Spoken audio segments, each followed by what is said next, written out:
Welcome back to the Crash Course podcast. My name is Craig Crash Collins, joined as always by Brandon Scott, otherwise known as B. Scott. We've got a lot to talk about today. It's going to be all about the NBA. Yes, yes, Major League Baseball is on fire right now. Yes. There's some uncertainties with the NFL, but this is all about the NBA because I think there's no uncertainties about the NFL. Well, I mean, they're having to answer a lot of new questions now. Now that and this is expected because now that a sport has come back that cannot socially distance, because obviously there's been other sports that have come back. Now that a sport has come back that can't socially distance, there are naturally going to be questions about how a outbreak, especially of the size that you're seeing with the Marlins, is going to be. So they're having to address some stuff. So I guess uncertainties isn't the right word, but they're having to answer questions now, should they go to a bubble, which I don't think they will, and don't think they should. Should they do anything of that sort? They just have to be more careful than a team that knows they're already out of the race even after 3 games. Right. So, I mean, true. The Marlins, they don't care. Derek Jeter's probably the only one there that cares. They already know. So they're like, who cares? I'm going to go out. If I catch it, I catch it. So a lot of questions that are being answered, and a lot of questions about the MLB that's going around right now. But like I said, it's going to be all about the NBA. We're going to talk about the Pacers. We're going to talk about the bubble. We're going to go into some hot or cold to talk about, how we think the rest of the league will shake out. And, of course, we're going to finish up our all-decade kind of series as we talk about a team, which, there's going to be a lot of names that you're used to. For me, there's one that I think you might not be expecting, but it's going to be a lot of fun. B. Scott, though, before we get into it, did you get to enjoy any of the opening day stuff for MLB? Because I definitely enjoyed watching baseball, even though at the last minute they did the whole playoff expansion thing, which makes kind of our podcast last week a little bit obsolete. But I know. I'm not saying there's anything wrong with it. I just think it was funny that literally in the 11th hour they're like, "Hey, everybody's pretty much in the playoffs now." But no. Did you enjoy opening day at all, B. Scott? Unfortunately, I did not.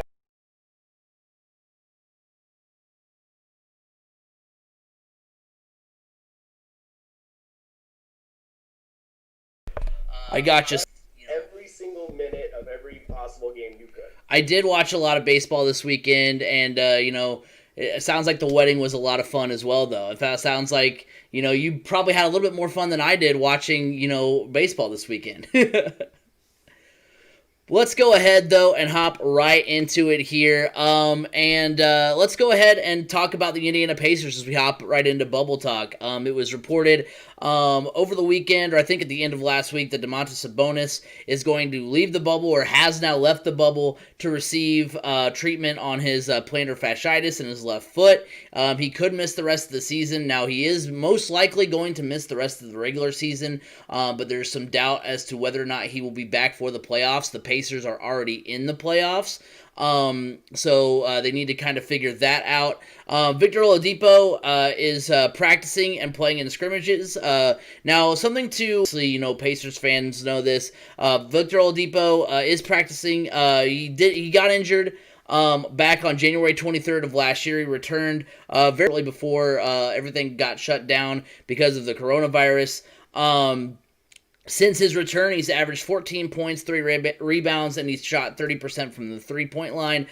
His career averages are 17 points, 5 rebounds, and 35%. So, while those numbers are down, he was starting to kind of get back into full form. And then, of course, we've kind of gone through this roller coaster of emotions where it's gone from he's not going to play to he is going to play to now that Sabonis isn't going to play, is he going to play? So it's kind of, the Pacers, the rest of the Pacers season can either be really promising and really exciting, or really kind of a bummer. And that's what we're kind of going to get into here, because Oladipo is still undecided, as in he has not officially said when we open things back up against the 76ers. He has not come out and said, as of the recording of this podcast, he has not come out and said, hey, I'm going to play. And so now the fact that Sabonis, whose status for the rest of the season, at least the playoffs, because, the Pacers can do no worse than the 6th seed. they're going to be either the 5th seed or the 6th seed in the playoffs. They can do a lot for themselves if they do well. If they do poorly, they're not facing, really anybody that they wouldn't have expected they might be facing, because right now they're in a dogfight with the 76ers. They're going to kind of know that going into the postseason, but if Sabonis is ruled out for the remainder of the season, including the playoffs, then B. Scott, I think, and remember, I don't think once you opt in, you can't opt out at all. I think there's a chance that even if Victor Oladipo opts in and says, I'm going to play when we resume play, if they rule out Sabonis, Oladipo may shut it down as well, and that's kind of what I think might happen, because at that point, as much as we, brought up last time that, there is some contract stuff with Oladipo, at the end of the day, it is going to be health that is a big concern and a big factor. You never know how, injuries might flare up, especially because they've had a limited time to kind of get back in shape for the season. So you never kind of know, even though, B. Scott, you said off air that, Oladipo felt good, but you just never know. So there's some definite question marks there. And just, in case anyone was out there wondering, the Pacers without Sabonis and Oladipo, this is across the last couple of seasons here. In 2018 and 2019, they played 6 games without Oladipo and Sabonis. In 2018, in that season, their wins were against the Timberwolves, the Bulls, and the Hawks, none of which made the playoffs that year. Their only standout from those games were TJ Leaf, because a lot of those guys that did stand out in those games are now gone. And like the Wesley Matthews of the world and guys like that. TJ Leaf this season is averaging 3 points, 3 rebounds in 25 games. So obviously you can't really take much from that season except for, yeah, they won some games, but it wasn't against anybody that even they're going to face in the bubble. So you can't really, so that isn't really, isn't much of a confidence booster there. Then you have their losses that year, by the way, were against the Mavs, who didn't make the playoffs but are a playoff team this year, and against the Magic and the Bucks, who did obviously make the playoffs.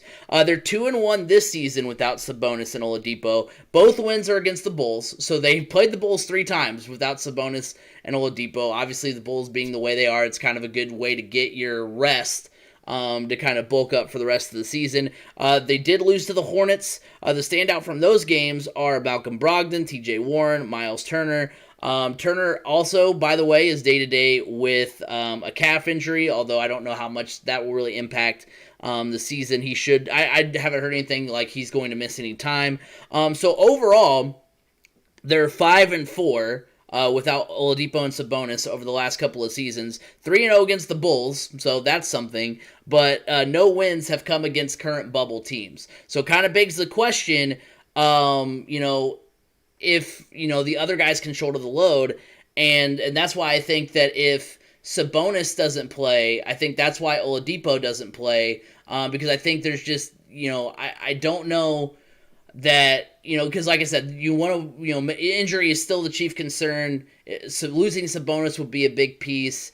And since Oladipo is already kind of on the fence, that's why I think Oladipo might ultimately shut it down should Sabonis say, hey, you know what, I'm not going to be back this season.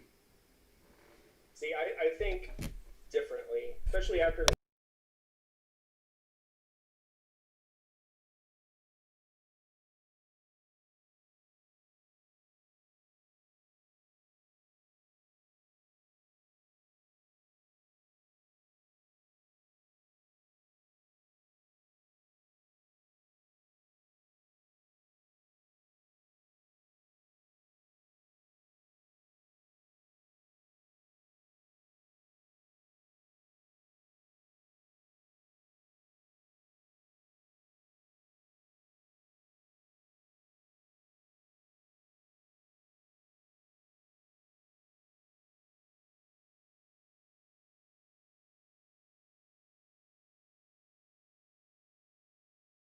offering him a good sized contract. So I think he knows that he actually has to play. And, he is a team guy. He is a team guy. He always has been. It's not, nobody's going to sit here and say Oladipo is a me type guy. No, he's far from it. Obviously he wants his payday, but he's not a selfish player. And he knows that without Sabonis and without himself, this team is almost going to be dead in the water, and they do need some added depth because no Jeremy Lamb either, and that's three big pieces that would be out. So and the way he's playing right now, he says he's very comfortable right now playing with Miles Turner. They have a great chemistry being built right now. I mean, this team has the chances to win with Oladipo back in the lineup.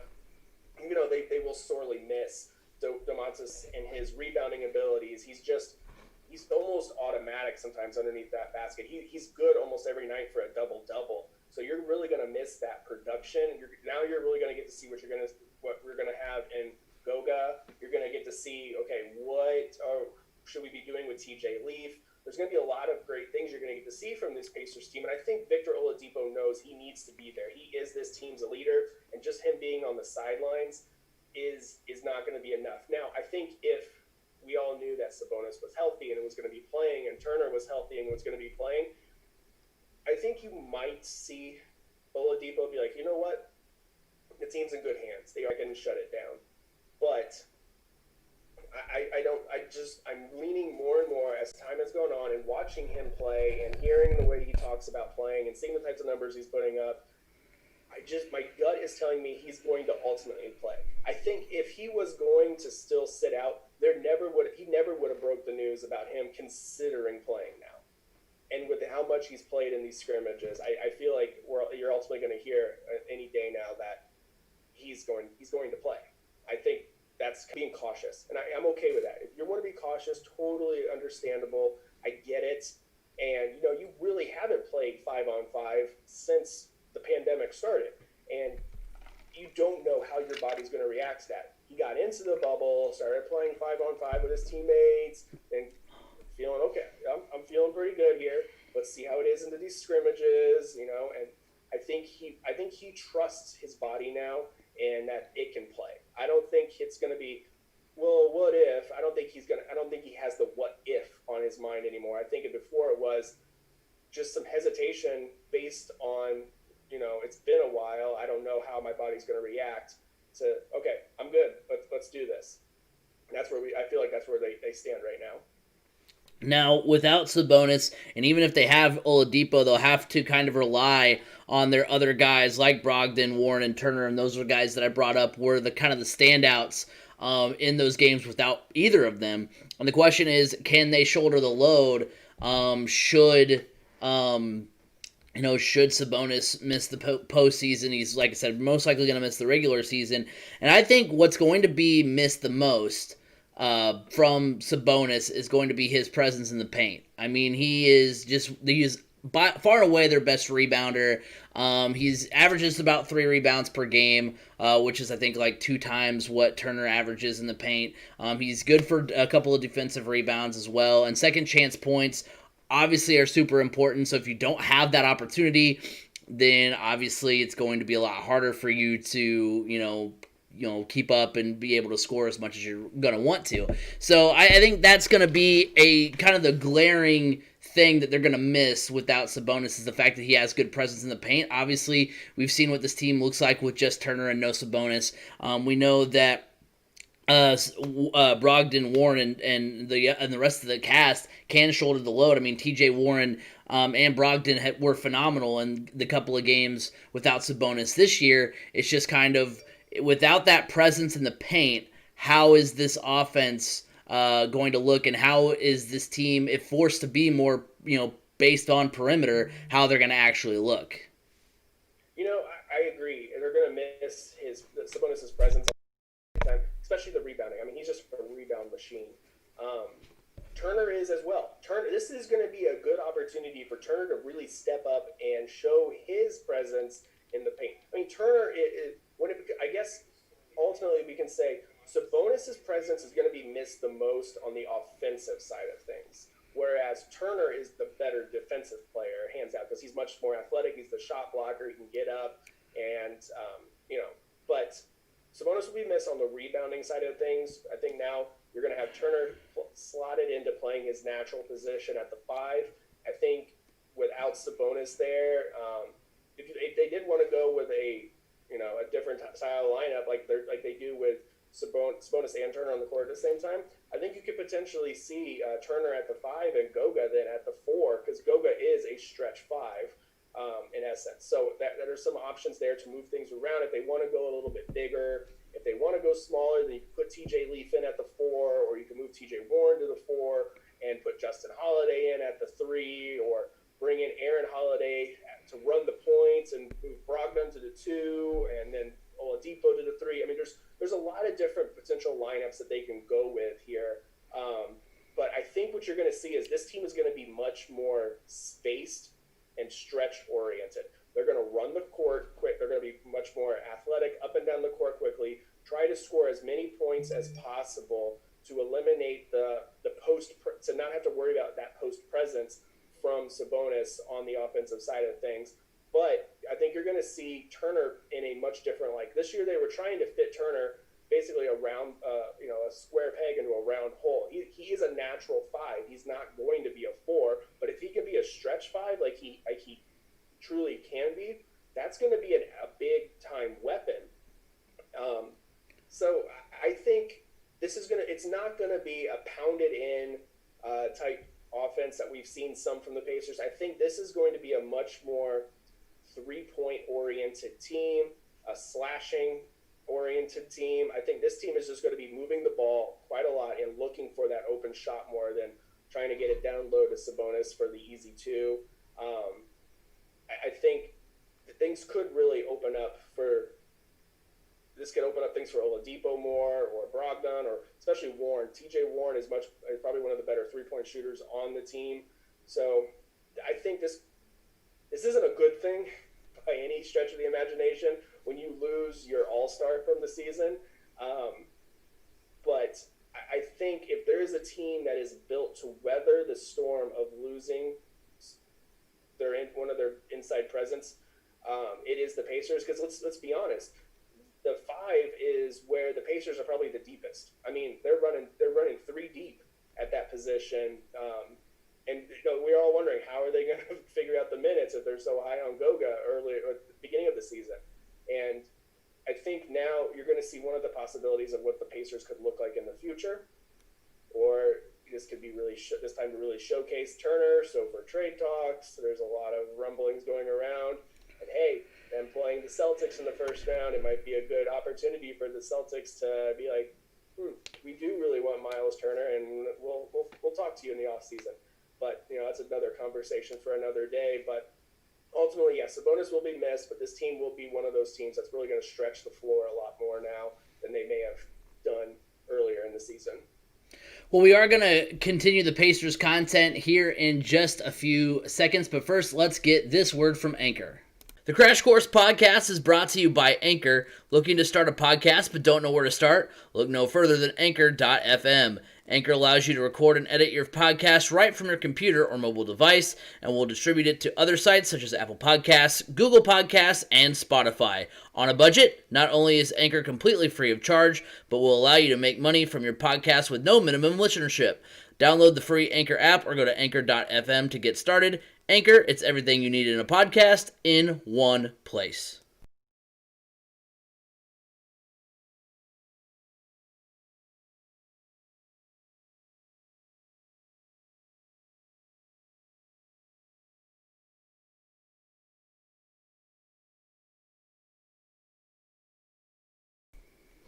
All right, so let's get in now to the bubble conversation.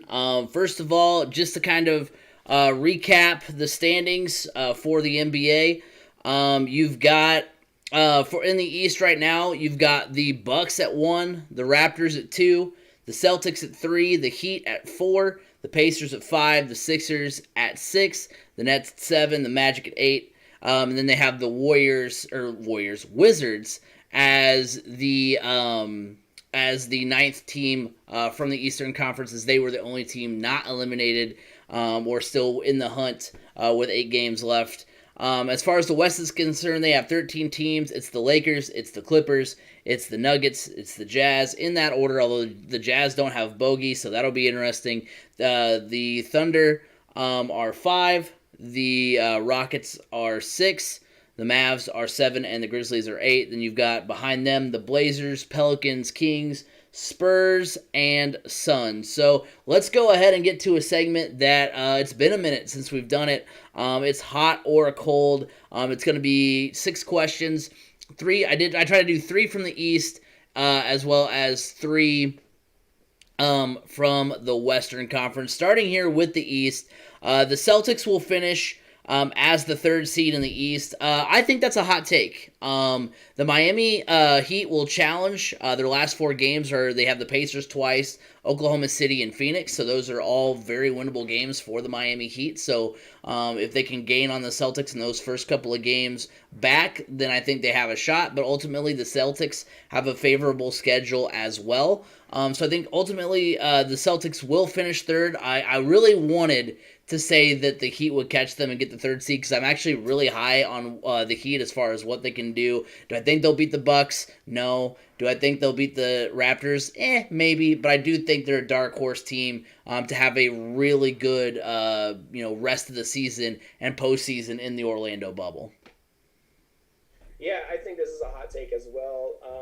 This Boston team, I feel like they're kind of overperforming. I don't know really if overperforming is the right phrase to use there. This is a team that they're on the doorstep of being a legitimate contender. And they are just a piece, maybe 2 pieces away from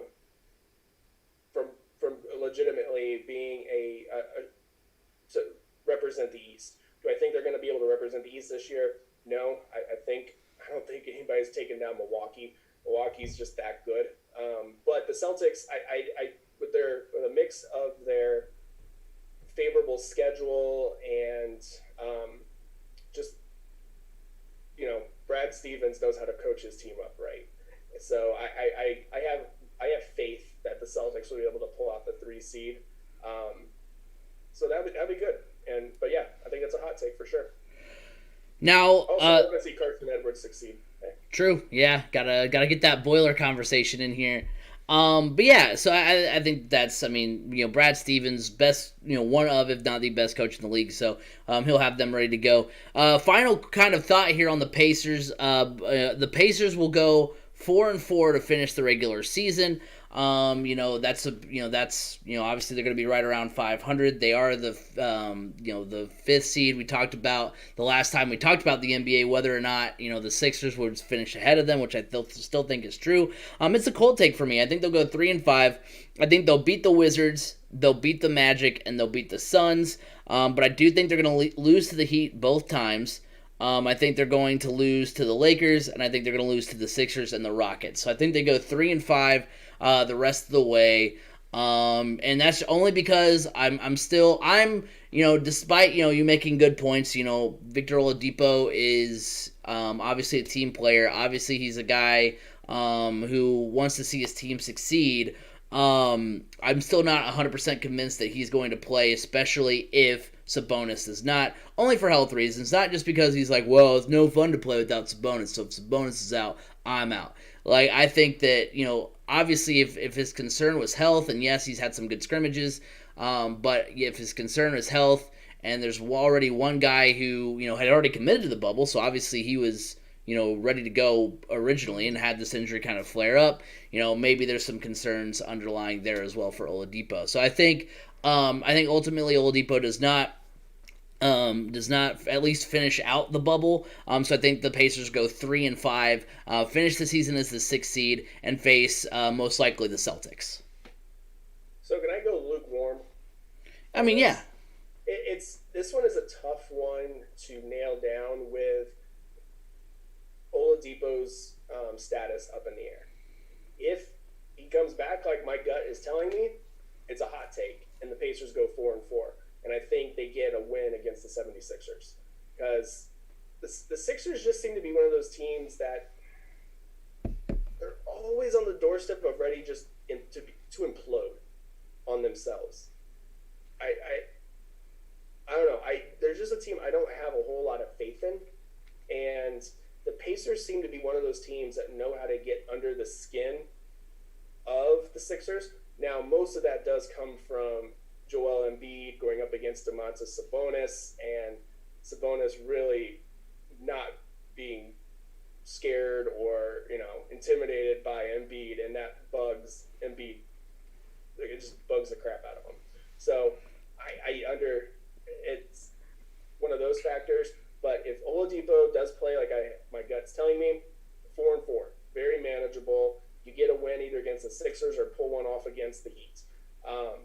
If there is no Oladipo, and especially if there is no Sabonis, 3-5. So I mean, because even without if you do not have Oladipo and Sabonis, it could even potentially be 2-6. Because the Magic are one of those teams that know how to get underneath the skin of the Pacers and have beaten the Pacers a time or two. So it's kind of just a lukewarm for me. It's until we have some definitive answers on Oladipo, I'm gonna go with my gut and say 4-4. I mean, heck, the Pacers could even go 5-3, to be honest. But yeah, I'm gonna say 4-4 because I'm gonna be optimistic. Somebody's got to be, right? Exactly. I'll be the resident pessimist. You be the resident optimist. We'll balance each other out. I think it works. But yeah, I mean, and they very well could. I could see it going, either way, and I hope Oladipo plays. And you've proven me wrong more times than I've proven you wrong, B. Scott. So you never know, but it will be interesting to see, and hopefully both are back for the postseason, because I think obviously the Pacers are a good team and able to go deep in the playoffs. Maybe not deep, but they are able to make a playoff run, I think, if they were to make it in. They are going to make it in, but if they were to get those guys back. Final question on the East. The Wizards will make it to the play-in games. I think that's cold. I think they shut it down after a week. As far as, they still have to play the games, but I think they'll just basically kind of throw in the towel after that first week. They're kind of right there on the precipice of being a thing. Because the way the play-in games are going to work, if a team is within 4 games of the final playoff spot, so if the 9th place team is within 4 games of the 8th place team, as we kind of get towards the end of the season, then they will have 2 play-in games where the 8th seed, if they beat the 9th seed, either of those 2 games, they're in. So basically the 9th seed has to win 2 games in order to make it into the playoffs as the 8th seed, which I think is a great idea. Can't wait to see that. I hope we get to see that in action, but because I think that's something they could even do every year. I'd be down with that. Don't tell the NBA that. Do not tell the NBA that. That's another way to get this season much longer. I mean, yes, I know that we'd have my feelings on the NBA playoffs. We'd have 18 teams. We already have over half the teams in the playoffs. We'd have 18 teams out of 30 making the postseason, possibly. I'm saying leave the rule the way it is. I'm not saying every year, no matter what, the 8 and 9 seeds play. But if the race for the final playoff spot is actually somewhat contentious, then that's when you have these play-in games, which are basically 2 de facto game 7s, right there in a row. So I like it from that point of view. Or make it a rule just to make sure. I don't know how you would do this, or maybe this is me getting a little too kooky, but maybe if you did okay, we'll go, if the 9th seed is above 500 and within 4 games, so that way, if it's in the Eastern Conference, you're splitting hairs as far as whether or not you want, a 35-win Wizards team in or a 37-win Magic team in. But, if it's in the West where you have 2 teams over 500, then, I don't think they are this season, but more likely to have teams over 500, then that's when you kind of instigate it as kind of an extra wrinkle. I don't know. I just like the idea of that. But nevertheless, the Wizards have to be within 4 games of the final spot to even make that happen. They're at 3.5 right now. All of their games are going to be against teams, obviously, in the playoff race, because that's why the teams are there in the first place. The Wizards are not going to have Bradley Beal. I don't know whether or not John Wall has opted in or out, but even with just John Wall, I don't think that's going to make too much of a difference. And I think they kind of, I think they have kind of a rough start. And once they don't gain ground on the Magic, then I think they're just like, you know what, we'll play some guys who would typically be in the G League, and we'll kind of, get the heck out of here. So I think that's kind of the plan they're going to have. So I don't think we see it in the Eastern Conference. So it's a cold take. Yeah, I think it's a cold take as well. I think you're right. The Wizards, I don't think they're really in a position to really truly make a push for the playoffs. I think if you're going to see this play-in game, you're going to see it in the West, to be honest. And I think the West, it's a whole lot tighter for that 8th seed than it is in the East. And a lot of these teams, especially some of the teams in the West, have a lot more to play for than the Wizards do. The Wizards are just looking for a way out. Yeah, I'm in 100% agreement there. So we head over to the West. The Clippers will finish as the 2nd seed in the West. They've got, because the Western Conference all the way through is pretty tightly packed. Except for I think the Lakers are way ahead, but I think it's still relatively close within everybody else. And I think that's a hot take. They have games against the Suns, Blazers, Mavs, and Nets. So those are 4 games I think they're going to be in pretty good shape for. They've got Kawhi, they've got PG. And even they're only. They have a 2.5 game lead over Denver for 3rd. So they already have a 2.5 game lead. They have, 4 games right there that should be, wins on paper. WAP, if you will. They should have the leg up in those games. So I do think that they're going to take care of business and finish as the 2nd seed. There's a chance that the Nuggets could make a run. But I think ultimately the Clippers are going to take care of business. Yeah, I agree. The Clippers are they're gearing up for a run to the championship. They know they don't want to lose ground on the Lakers, and ultimately there's their goal right now. So I think they come in and they start asserting some dominance and playing the way we know they possibly can play. And they lock up the 2 seed pretty quickly. So, yeah, definitely a hot take. The Rockets are a dark horse in the West. I think that's a hot take. They got some potentially devastating news with Russell Westbrook coming down with coronavirus, although he has come back to scrimmages after obviously testing negative. Which, by the way, I do want to say this real quick.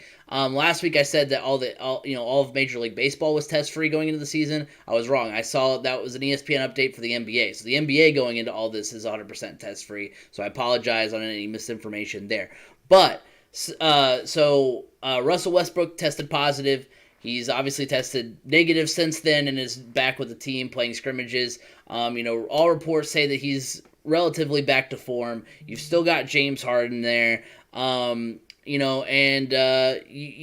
only 2.5 games back in the Nuggets for 3rd. They've got games against the Mavericks, the Blazers, the Kings, the Spurs, the Pacers, and 76ers. So those are all winnable games for the Rockets. So if for whatever reason, if Denver doesn't come out of the chute hot, they could potentially rise up, start to make their push. I don't think they'll finish 3rd, but they'll definitely get, I think, into the upper echelon of the Western Conference. So I think this is a team. Do I think they're going to beat the Lakers? No. Do I think they're going to beat the Clippers?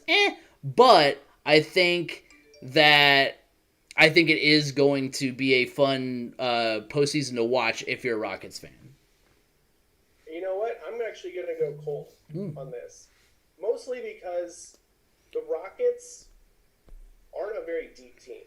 They don't hold a lot of depth, and if you have another COVID case or an injury that occurs, let's say Eric Gordon, who is often injured, gets injured again, that's a big piece gone. And it's not like, we can get him back in 2 months. Like, oh, no, the season's almost done.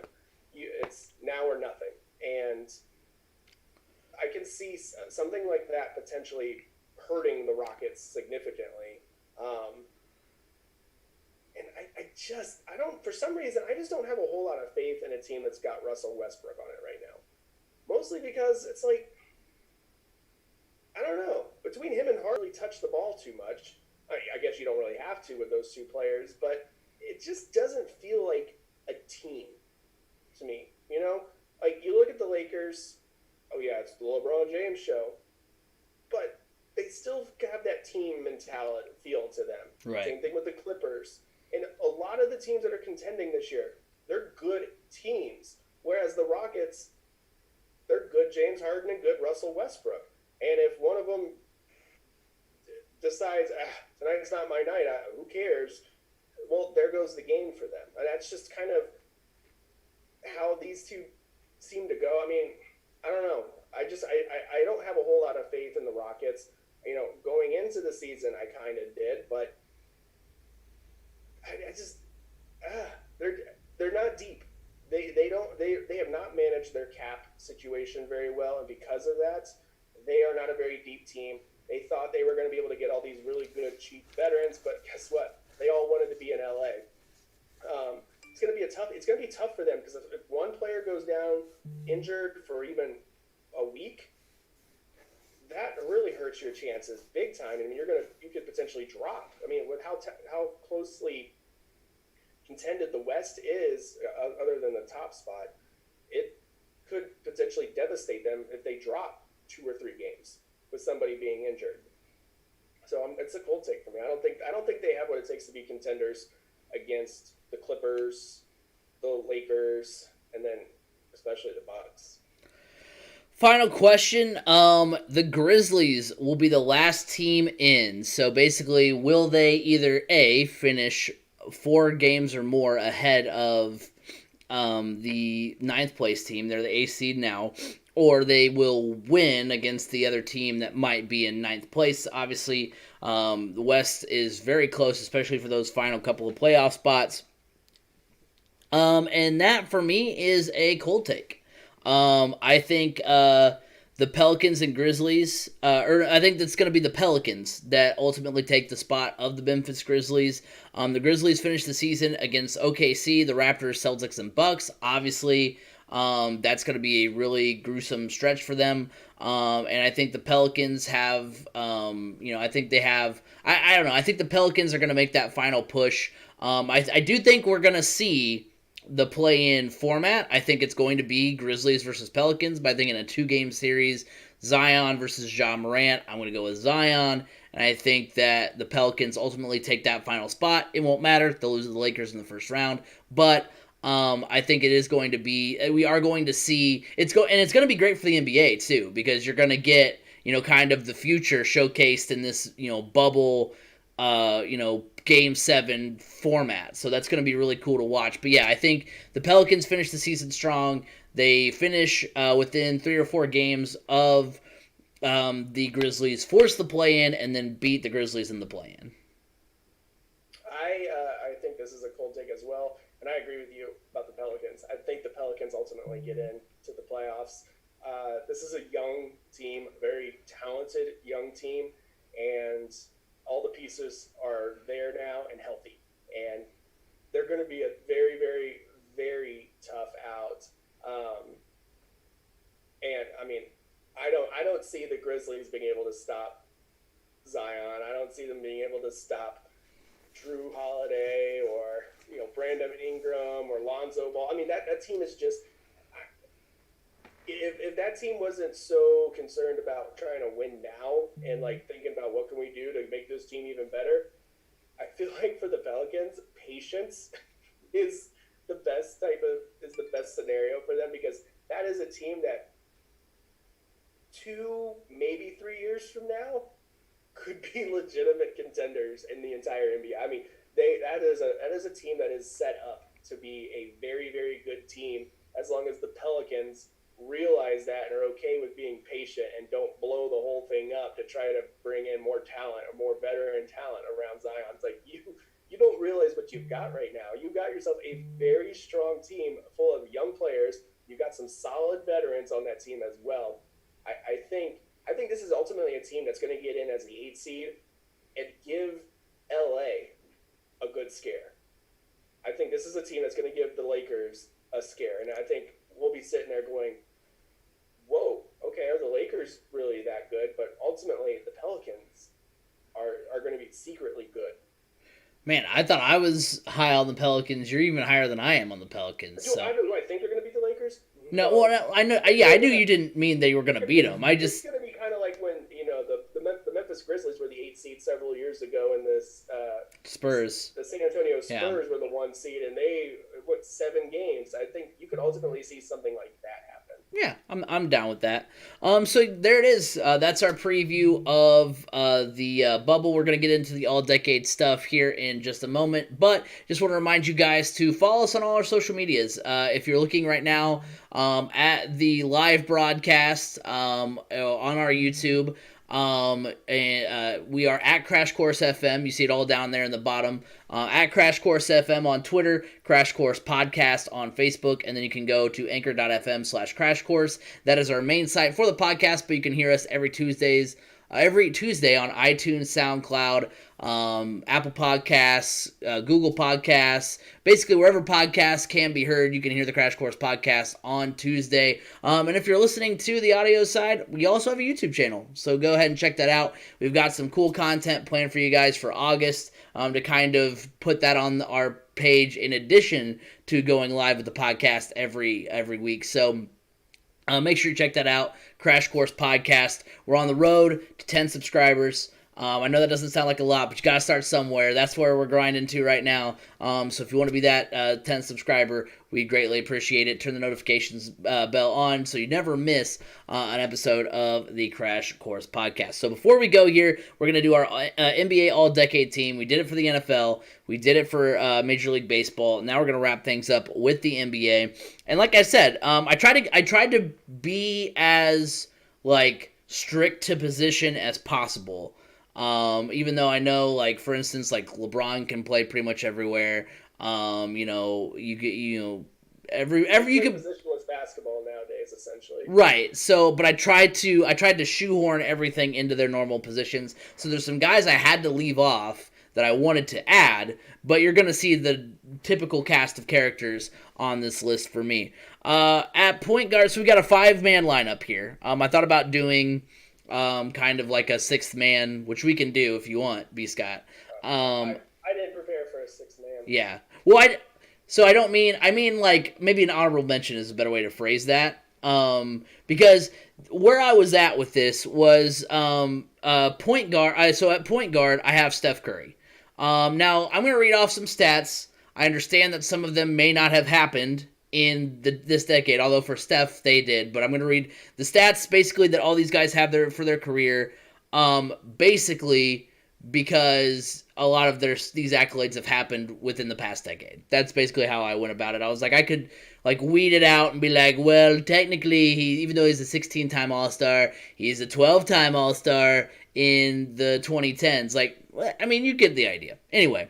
So, for point guard, I have Steph Curry, 6-time All-Star, 2-time MVP. He's got 3 titles. He's, absolutely filthy. He's a scoring champ. Basically, I don't know if saying redefine the game is getting all crazy with it, but basically, he changed how basketball was looked at as far as, once they started kind of going to the more, perimeter-based outlook for the NBA with the Warriors. Then other teams tried to copycat it, obviously copycat league. So Steph Curry just kind of burst onto the scene, the face of the dynasty basically for the 2010s.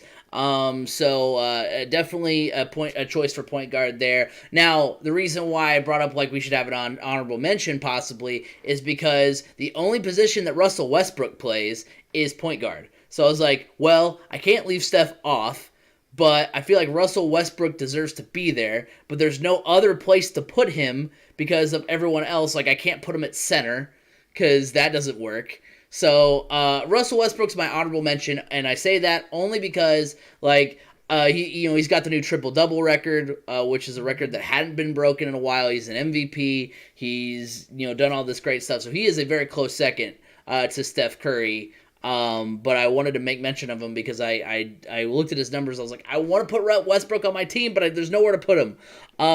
Shooting guard for me, this is where I have LeBron James, 16-time All-Star, 4-time MVP, 3-time Finals MVP, all those titles coming within the decade. And he's, there's not, I don't really need to say a whole lot to justify LeBron being put on this list. The best player of our generation. And we'll just, probably player of the decade. yeah, player of the decade. We'll leave it at that. Small forward, that's where I have Kawhi Leonard, 4-time All-Star, 2-time Finals MVP. He's won 2 titles, and I mean, even though last year when they beat the Warriors weren't at full strength. I mean, Kawhi's a guy who has shut down the first 2 guys on this list. When you talk about LeBron, you talk about Steph. So, Kawhi has been. These next 2 guys that I'm going to mention have kind of been the kryptonite or the antidote for LeBron over the course of his career, which is why it's been these guys have kind of made their names for themselves. Kawhi, obviously initially drafted by the Indiana Pacers. We all know that he was always going to be traded. So any of that talk... He was never even really drafted by the Pacers. Right. The Spurs made the pick. Right. So... But yeah, ever since he, kind of got linked up with Greg Popovich, he became a really good, kind of face of that team. And then, of course, it ends up getting traded to Toronto, brings them their first title. Originally I thought that was his only title, but then I forgot he won one with the Spurs. So, Kawhi Leonard, really emerging as one of the best players, as well. Power forward, this is where I have Kevin Durant, 10-time All-Star, 2-time Finals MVP, 1 MVP.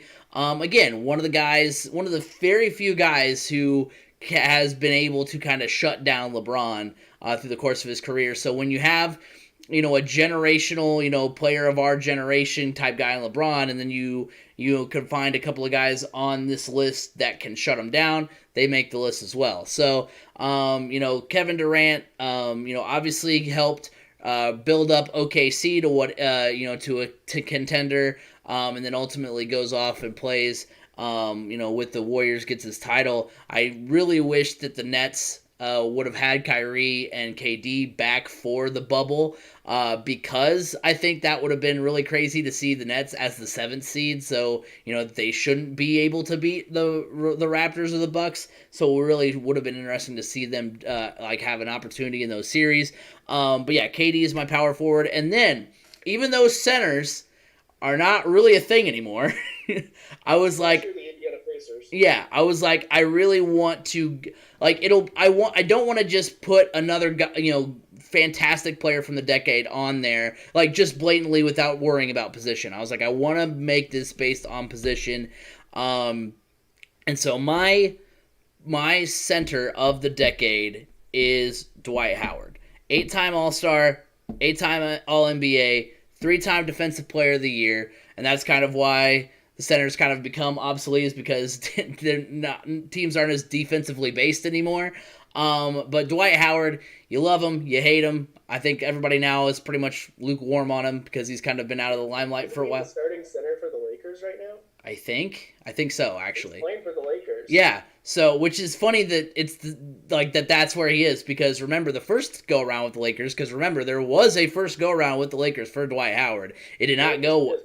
It did not go well, because he didn't want to go there, but instead he went there to pair up with Kobe and Steve Nash. He thought that was going to be kind of the match made in heaven, make them the next super team. It imploded. That didn't happen. Dwight Howard goes on his merry way.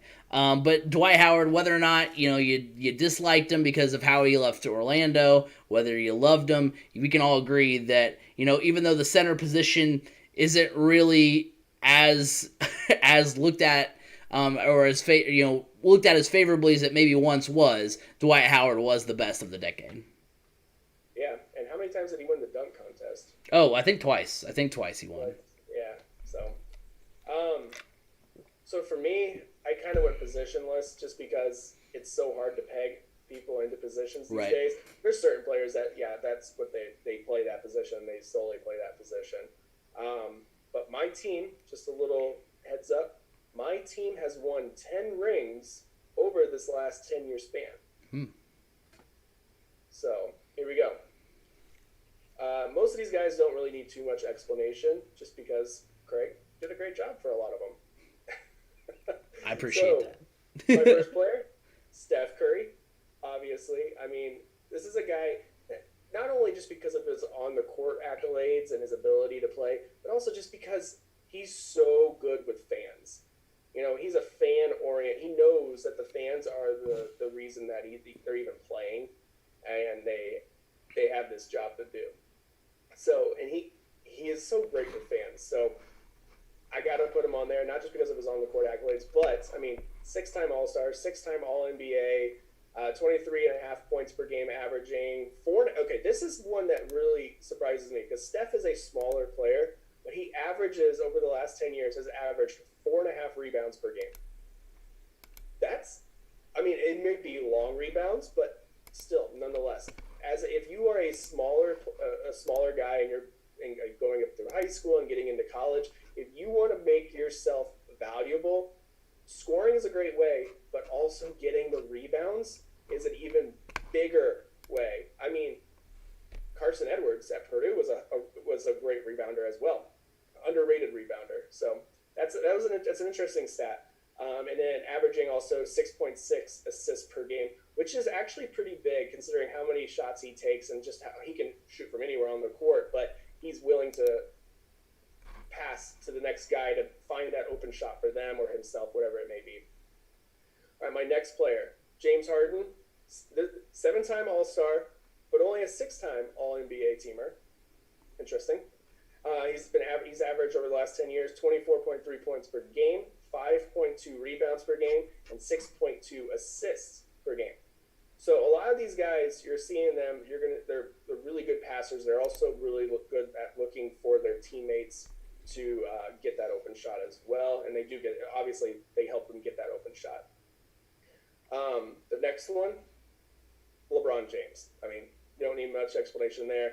10-time All-Star over the last 10 years, 10-time All-NBA team, averaging 26.9 points per game, 7.7 rebounds per game, and 7.6 assists per game.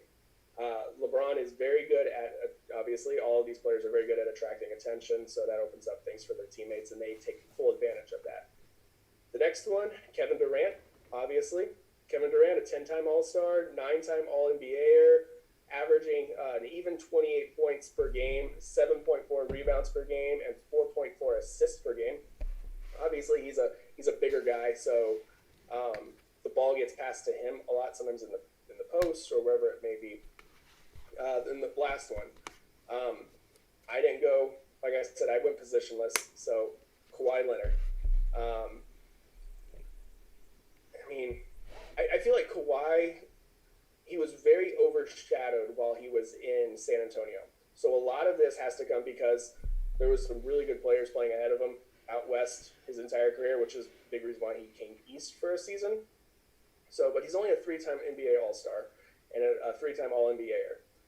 But averaging 17.7 points per game, 6.3